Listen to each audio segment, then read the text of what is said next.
49வது அதிகாரம் அதனுடைய 14வது வசனம், கர்த்தர் என்னை கைவிட்டார், ஆண்டவர் என்னை மறந்தார் என்று சொல்லுகிறாள்.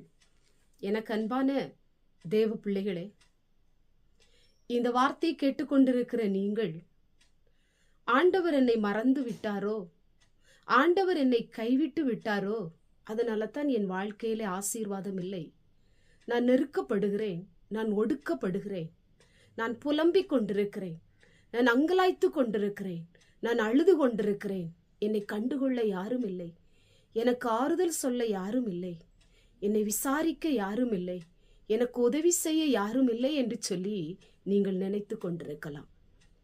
ஆண்டவர் உங்களை பார்த்து சொல்லுகிறார், நான் உன்னை மறப்பதில்லை, என் உள்ளம் கைகளிலே உன்னை வரைந்திருக்கிறேன் என்று ஆண்டவர் வாக்கு கொடுக்கிறார்.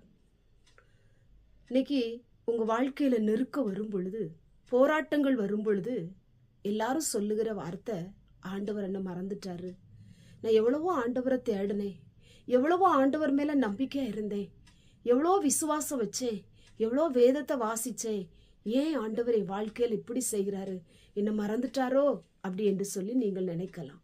எனக்கு அன்பான தேவ பிள்ளையே, கர்த்தர் உன்னை மறப்பதில்லை, உன் காரியம் மறக்கப்படுவதில்லை.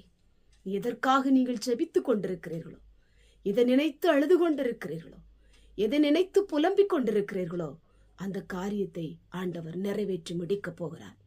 பல வருடங்கள் ஆகியும் என் காரியம் நிறைவேறவில்லையே என்று சொல்லி நீங்கள் அழலாம். ஆண்டவர் என்ன மறந்துட்டாருன்னு சொல்லலாம். இல்லை, ஆண்டவர் உங்களை மறப்பதில்லை. அவருடைய உள்ள கைகளில உங்களை வரைஞ்சு வச்சிருக்கிறார். எப்பொழுதும் அவர் உங்களை பார்த்து கொண்டிருக்கிறார். நிச்சயமாகவே உடைய காரியத்தை எல்லாம் ஆண்டவர் நிறைவேற்றுவார். எந்தெந்த காரியம் நிறைவேற முடியாதபடி இருக்கிறதோ அதெல்லாம் ஆண்டவர் நிறைவேற்ற போறாரு. உங்க வாழ்க்கையை கர்த்தர் ஆசீர்வதிக்க போறாரு. உங்களை மகிழ்ச்சியினால கர்த்தர் நிரப்ப போறார். கண்களை மூடி ஜெபம் பண்ணுவோம். எங்கள் பரிசுத்தமுள்ள நல்ல பிதாவே, கேட்டதான வசனத்தின் மூலமாய் ஆண்டவரே, கர்த்தர் என்னை மறந்தார், கைவிட்டார் என்று சொல்லி பிரச்சனைகள் வரும்பொழுது, போராட்டங்கள் வரும்பொழுது நாங்கள் புலம்பிக் கொண்டிருக்கலாம். ஆனாலும் எங்களை மறக்காத தெய்வம், உள்ள கைகளிலே எங்களை வரைந்திருக்கிற பரிசுத்த ஆவியானவர், இந்த வார்த்தை கேட்டுக்கொண்டிருக்கிற ஒவ்வொருடைய காரியங்களையும் ஆண்டவர் நிறைவேற்றி கொடும்.